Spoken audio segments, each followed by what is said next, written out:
দুপুরে আজকে আমাদের খাওয়া দিয়েছিল ভাত, ডাল, আলু ভাজা, একটা আলুর তরকারি, পকোড়া আর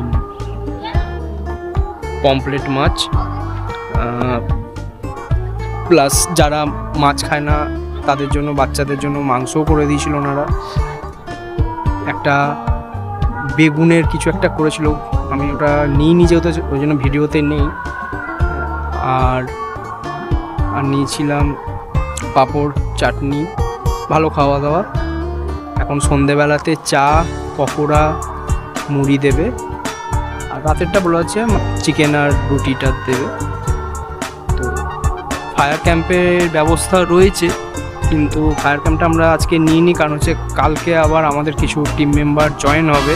তো একসাথে একদিনেই সবাই মিলে আনন্দ করবো, এটা একটা প্ল্যান করেছি। আর বিচ থেকে এইমাত্র আবার গেছিলাম, বিচ থেকে এইমাত্র আসলাম।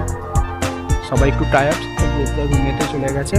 আমরা কিছুজন বাইরে বসে রয়েছি, ওই যে পাশে বসে রয়েছে। খুবই ভালো রিসর্ট, আসতে পারো। আর পুরো ডিটেলস কত টাকা মিনিমাম খরচা হচ্ছে সেটা আমি পরে বলবো। আমি সাধারণ ব্লগার নই, আমি মোটো ব্লগার, ক্যামেরার পেছনে থাকতেই বেশি পছন্দ করি। হয়তো কিছু ভুল ত্রুটি হয়ে যেতে পারে, তো একটু ম্যানেজ করে নিও। ক্যামেরার সামনে অতটা কমফোর্টেবল নই, আমি আগেও অনেক ভিডিওতে বলেছি, তো আবার আজকে বললাম। তো আমরা হেলমেটের তলে একটা আলাদা জগতে থাকি, আলাদা জগতের মধ্যে আমরা কথাবার্তা বলি। ক্যামেরার সামনে খুবই কম আসতে হয়, যেইটুকানি কথাবার্তা সবার সামনে সেইটুকানি আমরা শুধুমাত্র বাইকের ওপর আমরা বেস করে বানাই বা রোডের ওপর বেস করে বানাই। তো এটা একদম অন্য ধরনের ভিডিও, যেহেতু সবাই বললো তাই করেছি। ভালো লাগা খারাপ লাগা সব কিছু আপনাদের ওপর।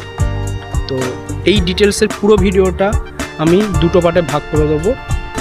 একটা আমাদের আসার জার্নি, মানে কত টাকা কি খরচা পড়ছে সেটা পুরো ডিটেলসে আমি লিখে দেবো, যাতে কোনো রকমভাবে কারোর ডাউট না হয় যে কত টাকা কি, কিছু হিডেন চার্জেস বা কিছু আছে নাকি। এখন অবধি আমাদের কাছ থেকে কোনো টাকা নেয়নি, শুধুমাত্র 500 টাকা আমাদের বুকিং নিয়েছে।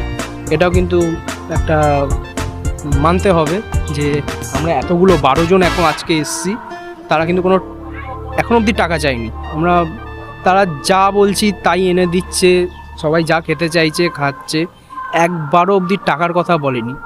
এক্সেস অনেক কিছু আমরা আনা করিয়েছিলাম খাবার দাবারের জন্য, তার জন্য কিন্তু তারা কোনো টাকা পয়সা নেয়নি, বলেনি। তবে আমরা